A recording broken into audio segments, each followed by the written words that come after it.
Hi everyone, my name is Kelsey Betzelberger. Welcome. Hi everyone, so excited to welcome you to our tour today.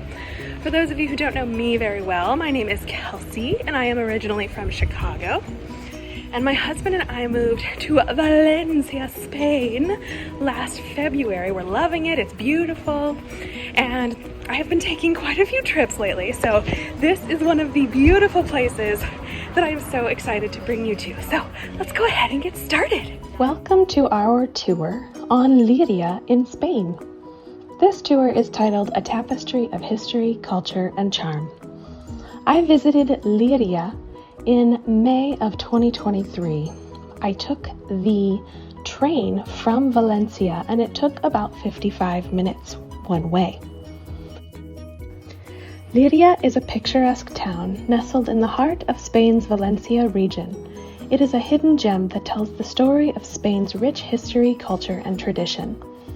This video explores the captivating town of Llíria, delving into its historical events, offering intriguing fun facts, and providing insightful tourist information about this enchanting place. For more information on my tours, please head to www.buymeacoffee.com/KelseyTourGuideUSD. Llíria boasts a history that stretches back thousands of years. It was originally founded by the Iberians, an ancient pre-Roman civilization, and it was known as Editania.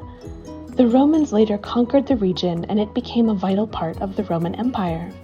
Llíria's Roman past is still evident in the archaeological remains, including the impressive Roman aqueduct. In the medieval period, the Moors occupied Llíria for several centuries. It was during this time that the town underwent significant urban development. The Moors left their architectural mark with the construction of the beautiful Moorish castle, perched atop a hill which still stands as a testament to their influence.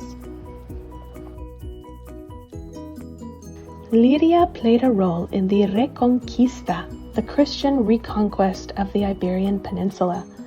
In 1238, King James I of Aragon reclaimed the town from the Moors and integrated it into the Kingdom of Valencia. This event marked a turning point in Llíria's history, leading to a period of prosperity and cultural growth. During the Middle Ages, Llíria became a significant center for trade and craftsmanship. Its strategic location on the trade routes between Valencia and Aragon contributed to its economic and cultural importance. The climate of Llíria is Mediterranean. Cool nights in winter, snow is a very rare phenomenon. The average temperature is between 10 or 11 degrees Celsius or 50 to 52 degrees Fahrenheit in January, and 26 to 29 degrees Celsius or 79 to 84 degrees Fahrenheit in July and August. Rainfall is quite irregular, but the heavy showers are common in September and October. Llíria has roughly 23,000 residents, around 5,000 of which are living in the residential estates outside the city. Llíria and the surrounding area has one of the fastest rates of population growth in the entire nation. Utility services are struggling to keep up with largely unplanned growth. A golf course with a luxury hotel and housing is in the works. The largest immigrant communities here are from Morocco, Romania, and the United Kingdom. The best time to visit. I have some tourist information for those of you who might be interested in visiting Llíria.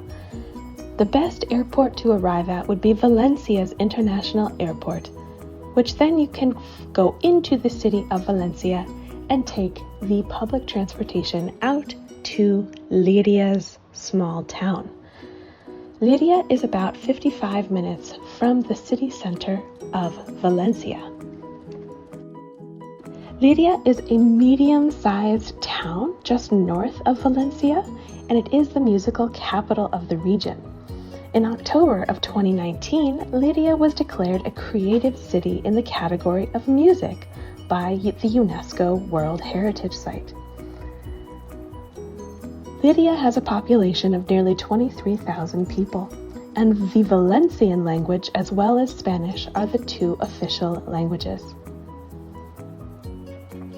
The best time to visit Llíria is during the spring or early summer months from April to June. During this period, the weather is pleasant, with mild temperatures and blooming landscapes.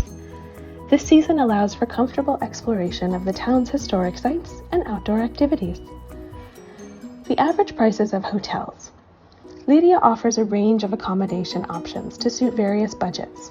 On average, a mid-range hotel in Llíria might cost between €50 to €100 per night.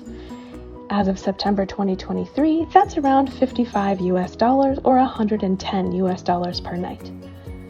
Luxury hotels and boutique accommodations might have higher rates, but it's advisable to book accommodations in advance, especially during the peak tourist season. Llíria is not only steeped in history, but it also offers a rich cultural experience for visitors. The town's historic center is a charming maze of narrow streets, medieval squares, and well-preserved buildings. Here, visitors can explore the archaeological treasures that have been unearthed in and around Llíria, shedding light on the town's ancient history.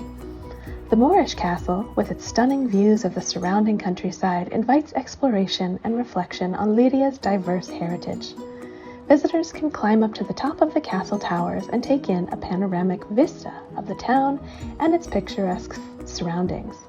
The castle also hosts numerous cultural events and exhibitions, adding to the town's vibrant cultural scene.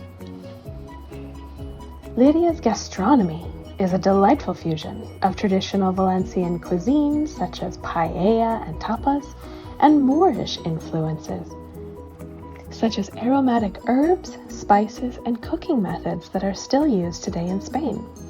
Not only did they bring unique dishes, but they also implemented methods of food preservation that changed the way that Spaniards ate. Dishes in Spain like salt-crusted baked fish originate from the Moorish influence in Spain. Visitors can savor dishes like paella, a regional specialty, along with other Mediterranean flavors. The town's local market, like Mercado Central de Llíria, offers an opportunity to sample fresh produce and traditional delicacies, allowing visitors to immerse themselves in the town's culinary traditions. For those interested in natural beauty, Llíria is surrounded by scenic landscapes and parks, making it an ideal destination for hiking and outdoor activities. The Serra Calderona Natural Park, located nearby, offers hiking trails and opportunities for exploring the region's diverse flora and fauna. While we explore, let me tell you a little bit more about this Moorish influence on the Spanish culture. The Moorish influence on Spain is profound and enduring. From the 8th to the 15th century, much of Spain was under Moorish rule, particularly in the southern regions. During this period, Islamic civilization thrived, and it left an indelible mark on Spain.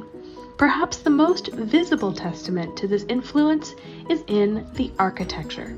Iconic landmarks like the Alhambra in Granada, the Mezquita Cathedral in Córdoba, and the Alcázar in Sevilla are stunning examples of Moorish architectural prowess. These structures feature intricate tile work, exquisite stucco decoration, and beautifully landscaped gardens. Additionally, the influence extends to Spain's culinary landscape with dishes like paella, which has its roots in Moorish cuisine. The legacy of Moorish culture in Spain is a reminder of the rich and diverse heritage. While we're on the subject of food, let me give you a little bit of background about Valencian paella. Valencian paella is the iconic dish that hails from the region of Valencia in eastern Spain, and it represents the heart and soul of the Spanish culture. This classic dish is celebrated for its simplicity, yet it bursts with flavor and cultural significance. At its core, Valencian paella consists of 3 main ingredients: rice, saffron, and olive oil. The rice is typically a short grain variety, such as bomba or calasparra, which absorbs flavor beautifully while maintaining a slightly chewy texture. Saffron, often referred to as red gold, due to how difficult it is to maintain, grow, and buy in affordable quantities. It infuses the dish with its distinctive yellow hue and subtle floral aroma. Olive oil, a cornerstone of Mediterranean cooking, is used generously to sauté the ingredients and add depth to the flavors. What distinguishes Valencian paella from its regional counterparts, however, is its choice of ingredients. What do you think of when you think of paella in general? What do you imagine when you hear the word paella? What ingredients are you picturing? Valencian paella might be a bit different from what comes to mind. Valencian paella features rabbit and chicken as the main primary proteins, although variations may include snails. These ingredients are sautéed with garlic, paprika, and green beans in a wide, shallow pan known as the paella, sold at many different stalls and shops all around the central market area. The result is a harmonious blend of earthy and savory flavors that infuse the rice as it cooks. Valencian paella is traditionally cooked over an open flame, such as a wood-burning fire, to achieve this iconic socarrat, the crispy caramelized layer of rice at the bottom of the pan. The rice inside the paella is not stirred. This layer is considered a prized delicacy, offering a delightful contrast to the tender and flavorful rice above. Valencian paella is not merely a meal, it's a cultural tradition that brings families and friends together to savor the tastes of Spain's Mediterranean coastal diet. I have some fun facts for you about this beautiful town. Being an opera singer, I greatly appreciate that this has such an important musical heritage. Llíria is renowned for its strong musical tradition. It is often referred to as, quote, the city of music, due to its numerous music bands and the annual International Band Contest, which has been held here since 1886.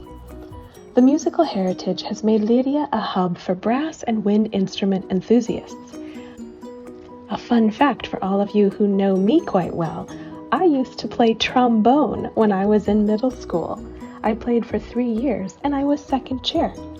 I'm glad to have moved on to opera singing, however. The town's musical culture is celebrated throughout the year with concerts and performances filling the streets with melodious tunes.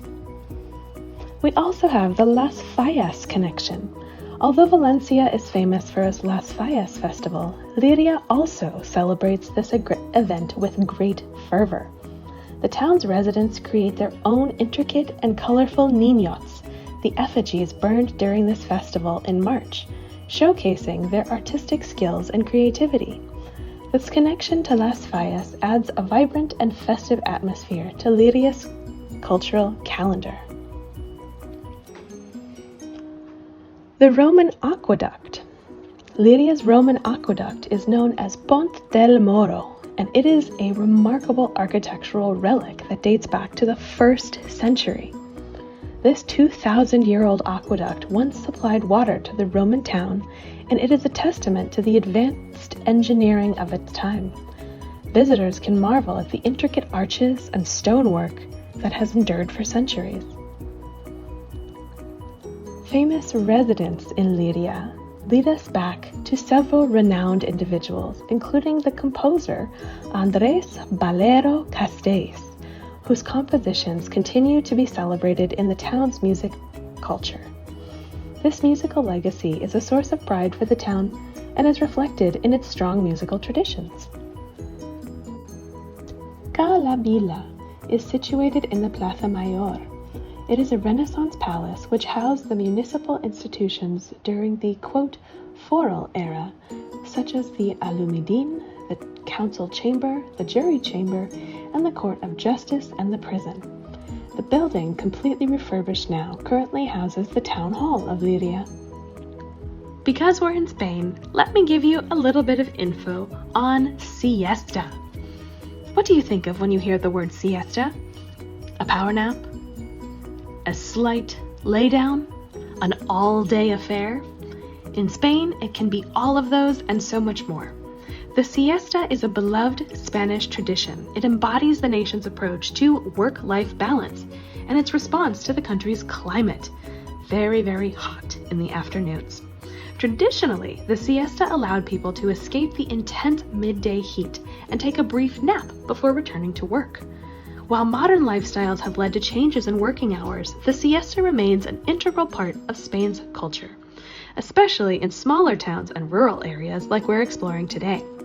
It symbolizes the importance of rest and rejuvenation during the day, encouraging a slower pace of life that focuses on well-being.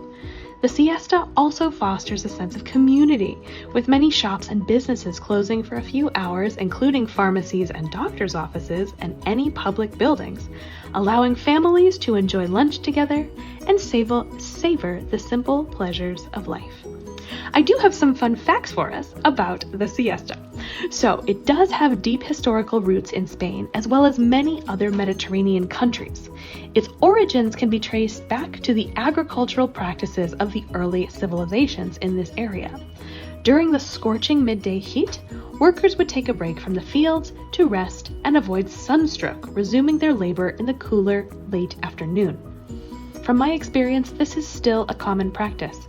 People go to work between 10 and 2 p.m., take a break until maybe 5 or 6, and return to work until 9 or 10 p.m., and then stay out for an evening meal at an early 10 p.m. hour to start.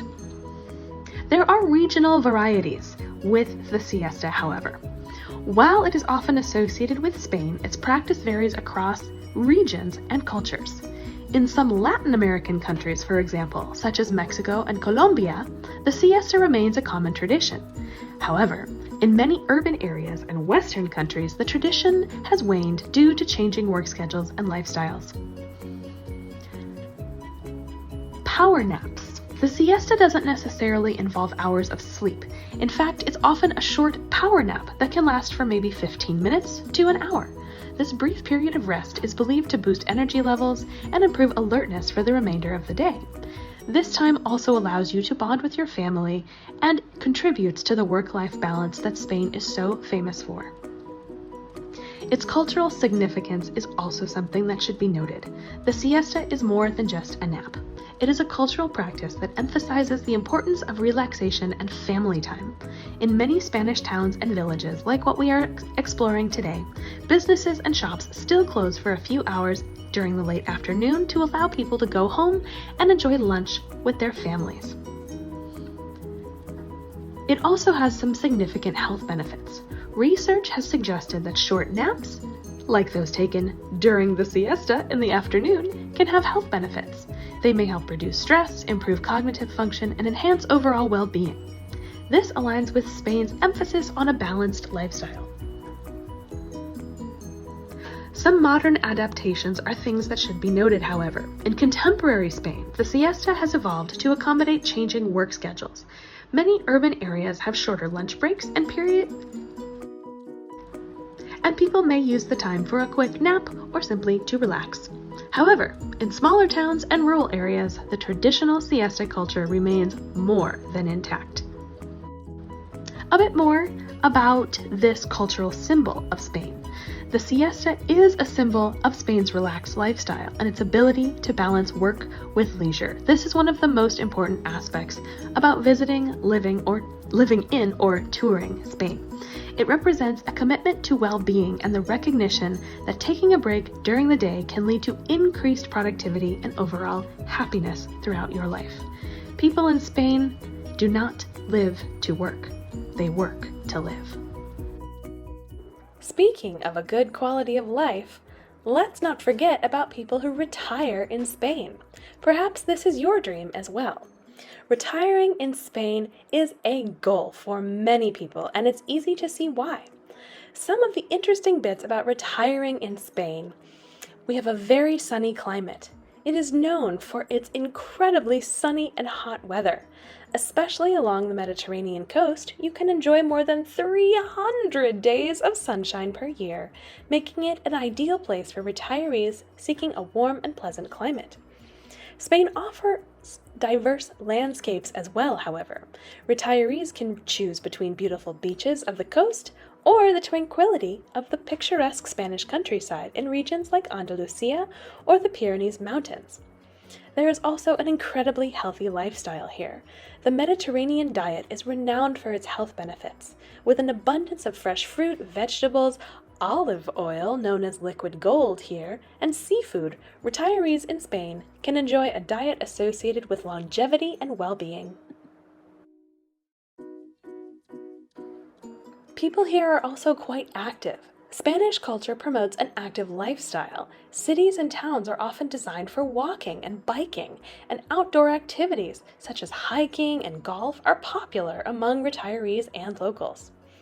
There is also cultural richness. Spain is steeped in history and culture. Retirees have the opportunity to explore ancient cities, medieval walls, visit world-class museums, attend festivals, and immerse themselves in the arts.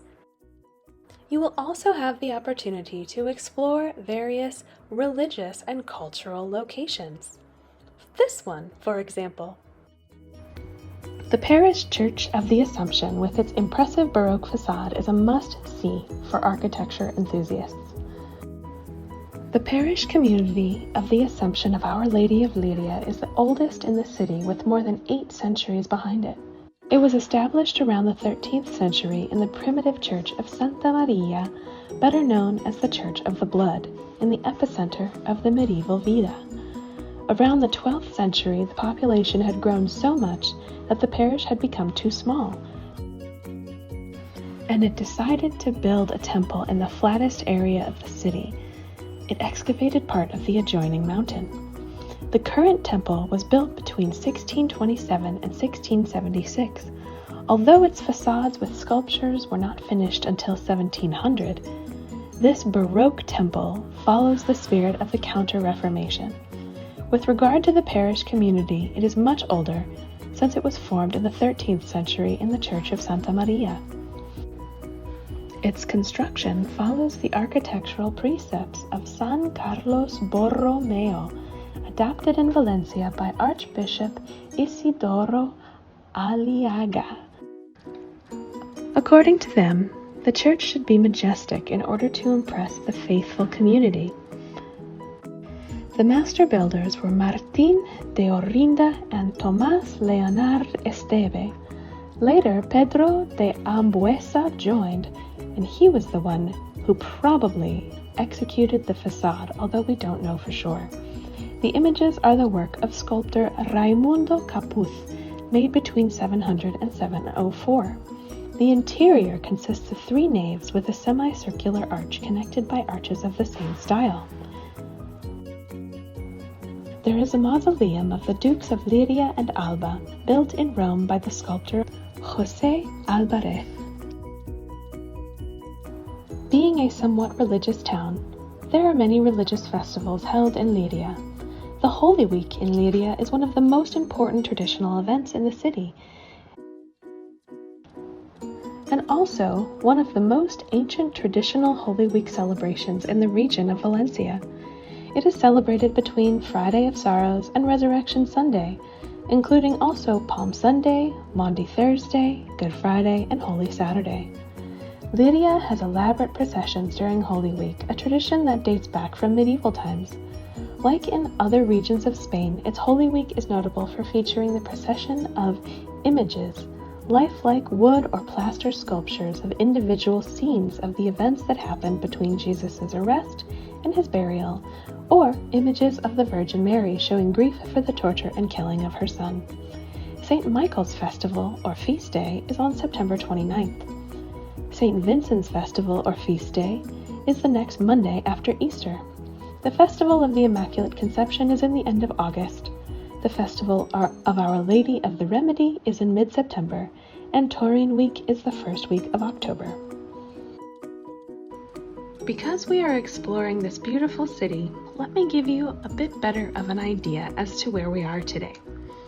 Spain's strategic location on the Iberian Peninsula in southwestern Europe places it at the crossroads of diverse geographical and cultural influences. To the west, it shares a border with Portugal, its only neighbor. To the north, the Pyrenees Mountains form a natural boundary with France. Spain's southern coastline extends along the Mediterranean Sea for approximately 1,700 kilometers, which is over 1,000 miles, offering an abundance of stunning beaches and coastal towns. On the southwest, it is bordered by the Atlantic Ocean, boasting over 4,000 kilometers or 2,500 miles of coastline that includes the scenic Costa de la Luz and the renowned Costa del Sol, Coast of the Sun. Spain's varied topography features numerous mountain ranges, with the Sierra Nevada in the south reaching heights of over 3,000 meters or 9,800 feet, making it the tallest mountain range in the Iberian Peninsula. Additionally, the country's central plateau, the Meseta, spans approximately 600,000 square kilometers or 230,000 square miles, encompassing cities like Madrid and providing a stark contrast to the rugged coastlines.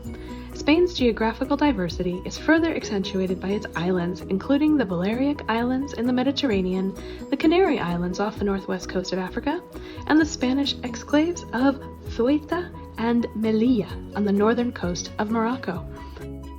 This geographical richness contributes to Spain's appeal as a destination, offering an array of landscapes, climates, and cultural experiences for both residents and visitors. Spain is a multilingual nation. Spain's linguistic diversity is a testament to its complex history and cultural richness. While Spanish or Castilian is the official language spoken throughout the country, Spain recognizes 4 co-official languages in their respective regions. Catalan is spoken in Catalonia, the Balearic Islands, and Valencia. Galician in Galicia, Basque in the Basque Country, and parts of Navarre, and Aranese in the Val d'Aran, Catalonia. This linguistic diversity is not just a matter of regional identity, but also reflects the historical influences of various cultures and peoples, from the Moors in the south to the Celts in the north. Spain is a kingdom of festivals. Let me give you a little bit better of an idea as to what Spain's festival calendar is like. It is filled with festivals that showcase the nation's vibrant culture and traditions. The Carnival of Santa Cruz in Tenerife, in the Canary Islands, is one of the world's most famous carnivals, celebrated with extravagant parades and colorful costumes.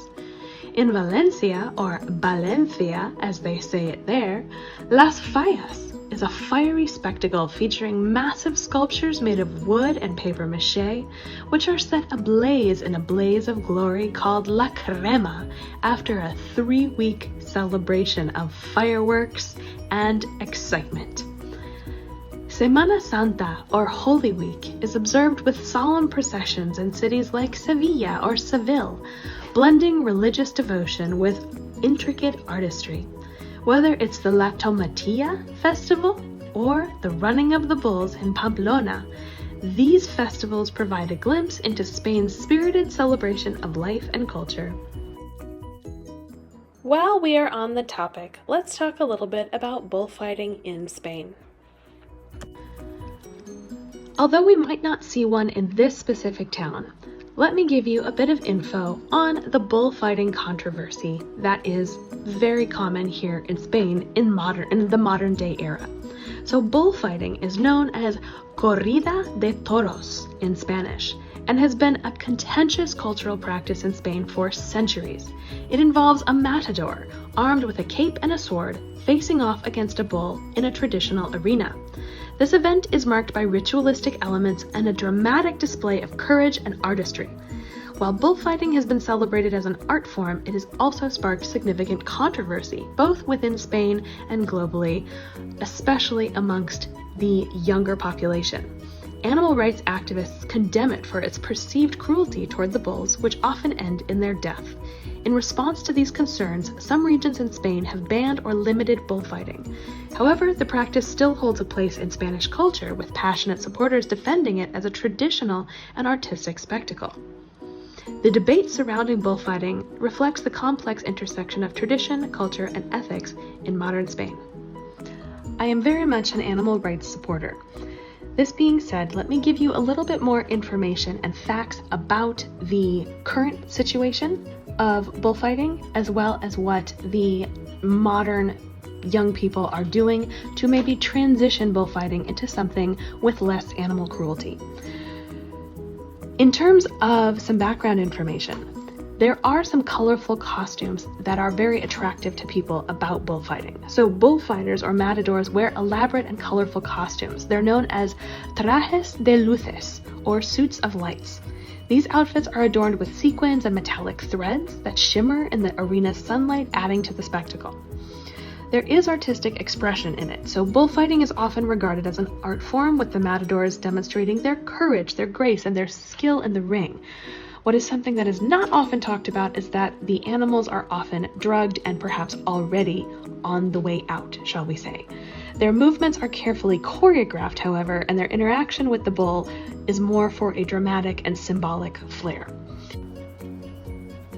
In response to concerns about animal welfare and the ethical treatment of bulls in traditional bullfighting, there has been a growth in the movement to explore alternative forms of bullfighting that do not end with the death of the bull.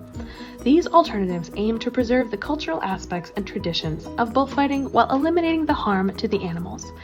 Here are some of the alternatives and changes people are advocating for. One is non-lethal bullfighting. In some regions of Spain and other countries as well, non-lethal bullfighting events have gained popularity. During these events, the bull is not killed at the end. Instead, the focus is on the skills of the matador and the artistic aspects of the performance. The bull is eventually returned to its ranch. Its life is spared. There is the recortes.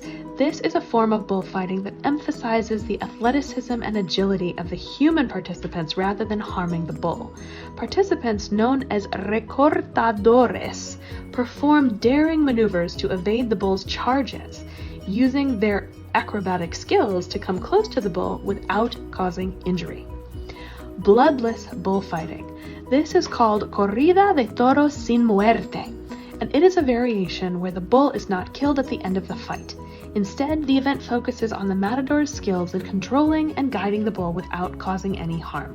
This form of bullfighting is seen as a more humane alternative. I would highly encourage these types of bullfighting if you are ever to visit Spain. The cultural education here is something to note. Some proponents argue that preserving the cultural aspects of bullfighting can be achieved without harming animals. They advocate for educational events and exhibitions that showcase the history, traditions, and artistry of bullfighting without the need for live animals in the arena at all. Animal welfare reforms. So animal rights organizations and activists continue to push for reforms in bullfighting to improve the treatment and the welfare of the bulls. And these reforms may include stricter regulations on the treatment of bulls during the fight, the use of padded banderillas, and improving living conditions for the bulls before and after the fight. Something that young people are currently pushing for is, at the end of the fight, instead of harming the bull in any way, they remove the bull from the stadium and bring out a group of traditional dancers dressed in their traditional colorful garb and do a celebratory dance at the end of the fight to commemorate the bulls that have been lost, and also the Spanish tradition that can live on through a bloodless fight. And being an animal welfare advocate, I would very much recommend this form of enjoying bullfighting in Spain. While we are on the topic of bulls, I do want to talk about the running of the bulls, or encierro in Spanish. This is one of Spain's most famous and adrenaline-charged traditions, not to mention dangerous, celebrated during the San Fermín festival in Pamplona.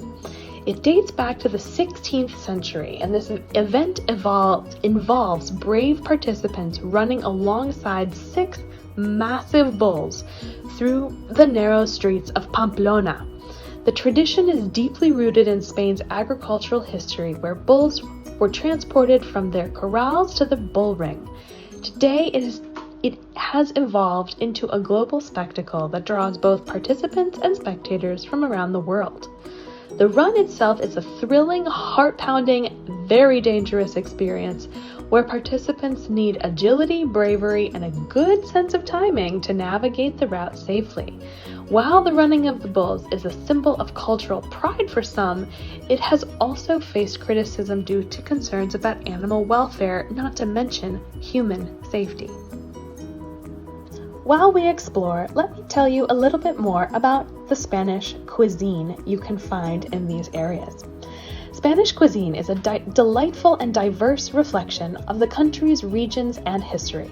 It is celebrated for its use of fresh and locally sourced ingredients, resulting in an array of flavors and dishes that vary from region to region. One of the most iconic Spanish dishes is paella, of course, the saffron-infused rice dish typically cooked with ingredients like seafood, chicken, or rabbit. But there is also tapas, small plates of various appetizers or snacks, which are a beloved cultural culinary tradition in Spain. They allow diners to sample an assortment of flavors from olives and cheeses to more elaborate dishes like patatas bravas, fried potatoes with spicy tomato sauce, and meatballs. The origin of tapas, those delightful small dishes that have become synonymous with Spanish cuisine, is steeped in history and legend. One popular theory suggests that tapas began as a practical measure in medieval Spain. To keep flies and dust out of drinks served at taverns, bartenders would place a small saucer or tapa, which means cover or lid in Spanish, over the glass. This saucer often held a small portion of food such as olives, cheese, or ham, which served the dual purpose of keeping the drink clean and satisfying the patrons' hunger. And once they're hungry, they will continue to be thirsty and order another drink. Over time, this practice evolved into a culinary tradition. Spanish taverns and bars began to offer an array of these small, flavorful snacks to accompany drinks, often for free, and they quickly gained popularity. Tapas became a social custom, encouraging conversation and conviviality among patrons. Today, tapas are a fundamental part of Spanish gastronomy, enjoyed not only for their delicious flavors, but also for the sense of togetherness and community that they foster.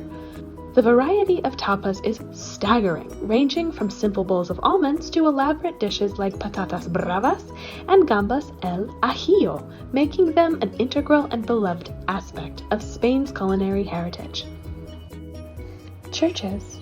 Llíria is home to many notable churches that add to its historical and architectural richness. The Church of the Blood is considered one of the best examples of a conquest church. It was built on the old main mosque, of which some vestiges are still preserved. The Christian-style church with its bell tower was built at the end of the 13th century and the beginning of the 14th century. It is a rectangular building with a single nave, which preserves an extraordinary mudéjar coffered ceiling that rests on a structure of diaphragmic arches. Next to the Church of the Blood, you can find the Archaeological Museum of Llíria, MALL, which includes several panels from the Church of the Blood of Christ, which are shown in exhibitions from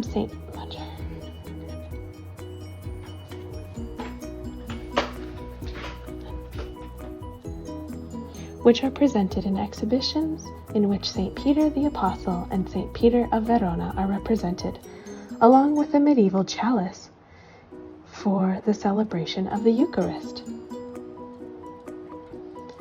This part of town is known as the Villa Bella, and it also preserves part of the medieval walled area with sections of walls, battlements, and towers. The second half of the 16th century saw a new stage of demographic and urban growth in Llíria.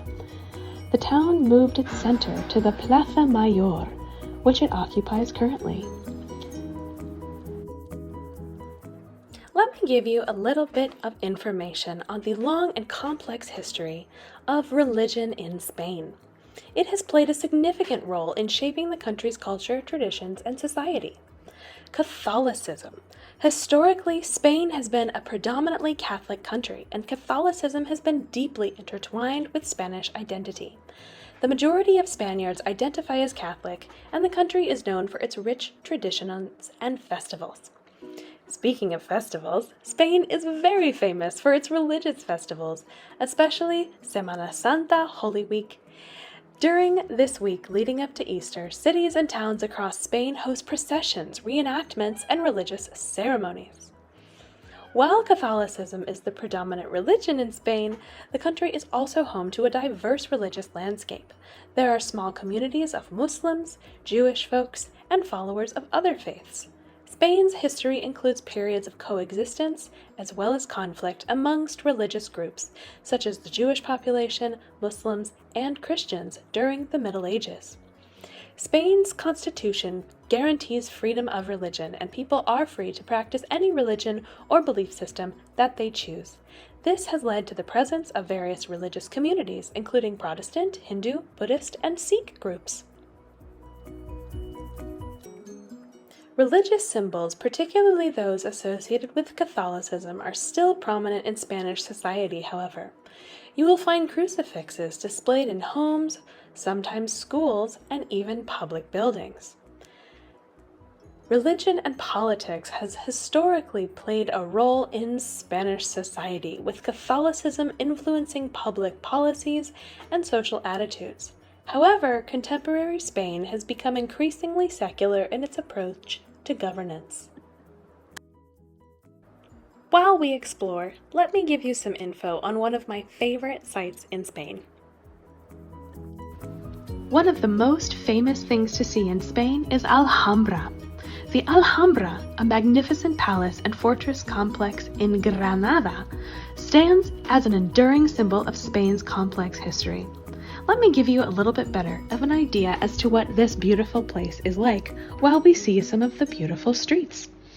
This architectural marvel, with its stunning gardens, intricate tile work, and breathtaking courtyard, represents a zenith of Islamic architecture in the Iberian Peninsula.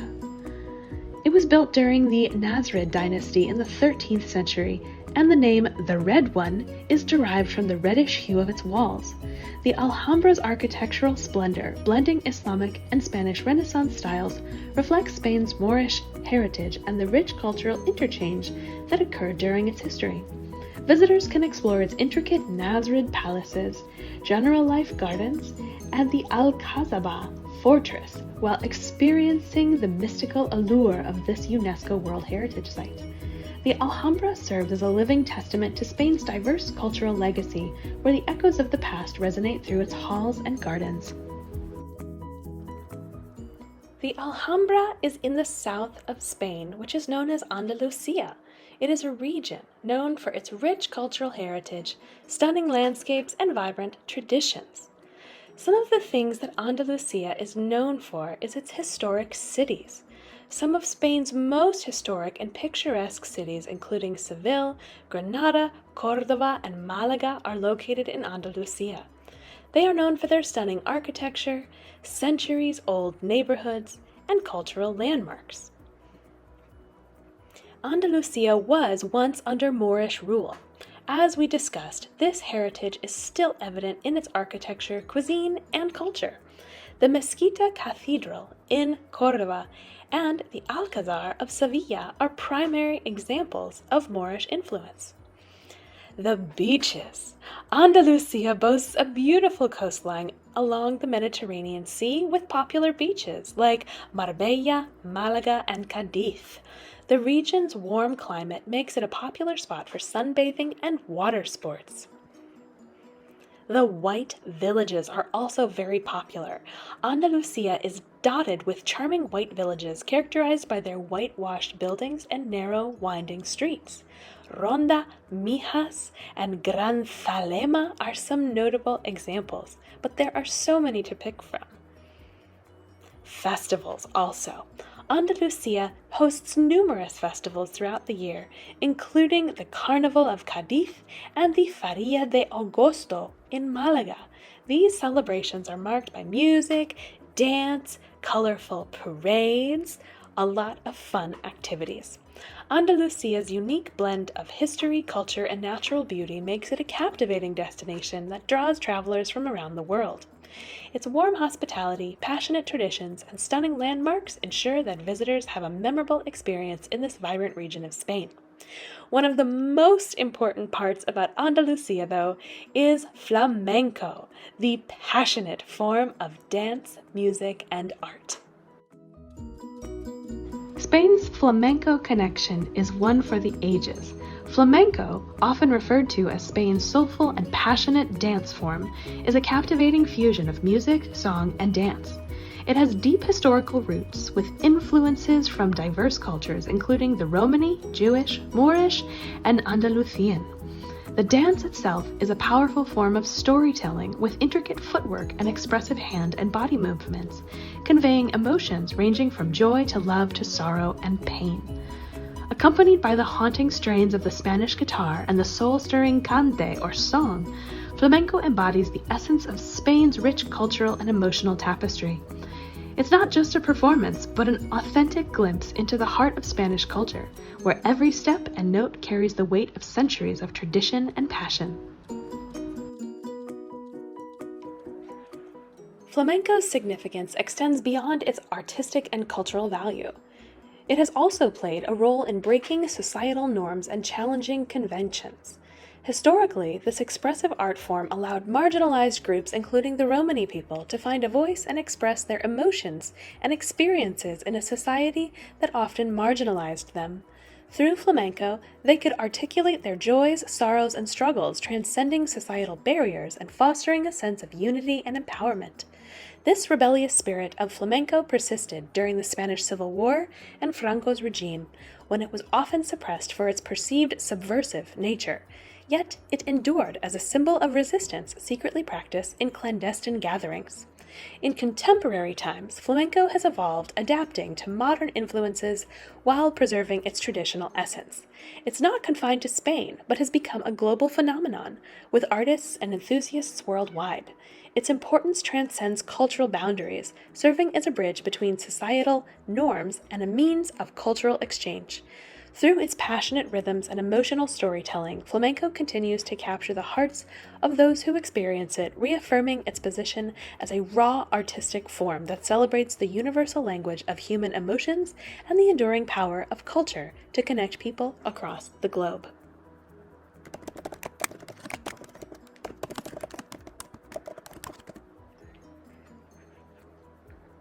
Flamenco costumes are an integral part of the art form's visual and emotional impact, adding to the drama and expression of the performance. These costumes are as vibrant and diverse as the music and dance itself, and they play a crucial role in conveying the essence of flamenco. Here's some information about the costumes. We have some traditional elements. Traditional flamenco costumes are characterized by their bold colors, intricate designs, and attention to detail. Women's costumes typically include a fitted, colorful dress with ruffles or layers, emphasizing movement during dance. Men often wear a tailored suit with a vest, adding a sense of formality to their performance. The vibrant colors. Flamenco costumes are known for their vibrant color patterns, with red, black, white, and various shades of blue being common choices. The choice of color can convey different emotions. For example, red is associated with passion and love, while black may symbolize sorrow or defiance. The frills and ruffles. Flamenco dresses, especially those worn by female dancers, often feature frills, ruffles, and flounces. These additions enhance the visual impact of the dance, creating striking visual effects as they swirl and move with the dancer's emotions. The accessories are one of my favorite parts. Accessories are an essential part of flamenco attire. Women often wear large, ornate earrings, necklaces, and combs or flowers in their hair, while men may don hats and scarves to complete their look. These accessories add flair and authenticity to the costumes. One of the most iconic accessories to the flamenco costume is the mantón de Manila. It is a shawl or a scarf. Dancers use it to enhance their movements, and it can symbolize a variety of emotions or storytelling elements within the dance. There are some variations within the costumes, however. Flamenco costumes can vary depending on the style of flamenco being performed. For example, the costume for a bulerías dance may differ from that of a tangos dance. Each style has its own distinct costume elements that reflect its culture and emotional nuances. Some modern influences for you. While traditional costumes remain popular, modern interpretations of flamenco attire have emerged. Contemporary flamenco fashion often blends traditional elements with modern design, allowing for greater artistic expression and personalization. Flamenco costumes are not just clothing, they are an integral part of the storytelling process in flamenco, helping to convey the emotions and cultural context of the dance. The intricate designs and vibrant colors of these costumes contribute to the visual spectacle and emotional depth of flamenco performances, making them an essential component of this captivating art form.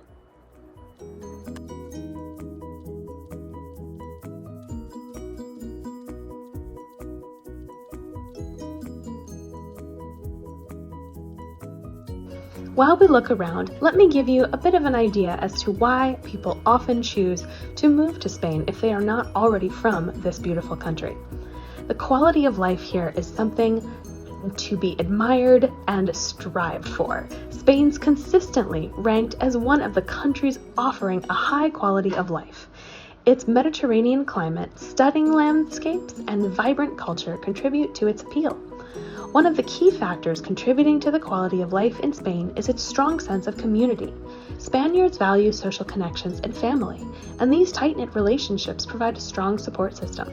The work-life balance is also highly regarded, with the tradition of siesta, allowing for a midday break and to rest and recharge.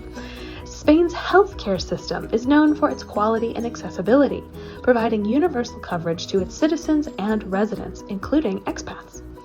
Additionally, the country's affordable cost of living, especially in smaller towns and rural areas like we are exploring today, make it an attractive destination for expatriates and retirees. Spain's diverse geography offers a range of recreational opportunities as well, from the beautiful Mediterranean beaches of the Costa del Sol to the snow-capped peaks of the Pyrenees. The country is renowned for its rich cultural heritage, with historic sites like Barcelona, Madrid, and Sevilla offering world-class museums, theaters, and festivals. Spain's commitment to sustainability and renewable energy sources, such as wind and solar power, aligns with its effort to create a cleaner and more sustainable environment. All these factors combine to make Spain an appealing place to live, where residents and visitors can enjoy a high quality of life amid a backdrop of stunning landscapes, cultural richness, and a deep appreciation for life's simple pleasures. What are you waiting for? In conclusion, Llíria, Spain, is a town that seamlessly weaves together its historical past, vibrant culture, and charming atmosphere. From its ancient Roman aqueduct to its lively musical scene, Llíria is a destination that offers a captivating journey through time and culture, making it a must-visit for those seeking an authentic Spanish experience. Whether you are exploring its historical sites, savoring its culture, or enjoying its musical traditions, Llíria invites you to discover the rich tapestry of its history and culture, all set against the backdrop of its timeless charm. This town is a testament to the enduring spirit of a place where the past and present coexist harmoniously, creating a unique, musical, and unforgettable experience for visitors. Thank you for joining me for our visit to Llíria in Spain. My name is Kelsey from the Explore with Kelsey channel. Don't forget to subscribe and like the video. Let me know in the comments your favorite part and if you would like to visit Llíria. More information about my current and future live tours are found in the information below this video. Thank you for watching.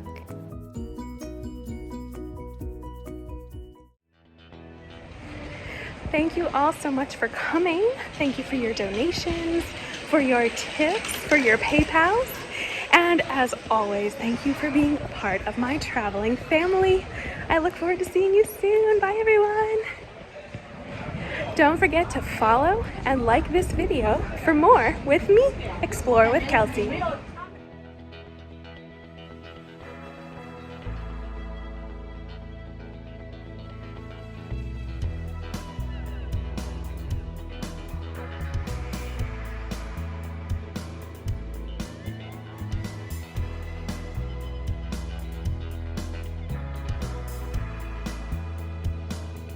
For more of my tours, please see my profile on Buy Me a Coffee.